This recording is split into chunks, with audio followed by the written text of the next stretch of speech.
Hi everyone, welcome to a mini blog. Pimple prone skin হওয়ার কারণে অনেক সময় ইচ্ছা করলেও আমি যে কোনো স্কিন কেয়ার ট্রাই করতে পারি না, কারণ তখনই ভয় হয় যে সেটা ট্রাই করার পরেই মুখে কিন্তু একগাদা পিম্পল বেরিয়ে যাবে। তো মনে অনেকখানি সাহস জুগিয়ে এবার আমি কিনে ফেলেছি কজারেক্সের advance snail 92 all in one cream. আর এটার প্রাইস হলো ১৬৫০ টাকা। তো এটা যদি আমার স্যুট না করতো তাহলে বুঝতেই পারছো আমার মনের অবস্থা ঠিক কেমন দাঁড়াতো। তো চলো এবার এটার টেক্সচার নিয়ে একটুখানি কথা বলি। টেক্সচার তো দেখতেই পাচ্ছ অনেকটা আঠালো টাইপের, তবে হ্যাঁ এটা কিন্তু একদমই লাইট ওয়েট।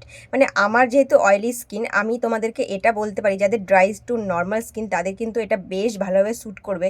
ইভেন অয়েলি স্কিনও কিন্তু এটা ইউজ করলে কোনো রকম ব্রেকআউট হওয়ার চান্স নেই। আমার কিন্তু খুবই সেনসিটিভ স্কিনও, তাই ব্রেকআউট আমার মানে হতেই থাকে কিছু না একটা হলেই। তো আমার যেহেতু ব্রেকআউট হয়নি, তোমাদের ধরে রাখো ব্রেকআউট হবে না। তো এই ছিল আজকের ভিডিওটা ভালো লেগে থাকলে অবশ্যই ভিডিওটা একটা লাইক করে দিও, আর প্লিজ আমার চ্যানেলটা সাবস্ক্রাইব করে দিও। এই ক্রিমটা তোমরা মিন্ত্রা, নাইকা যে কোনো ওয়েবসাইটেই পেয়ে যাবে। দেখা হচ্ছে তাহলে নেক্সট ভিডিওতে। ততক্ষণ সবাই অনেক ভালো থেকো, টাটা।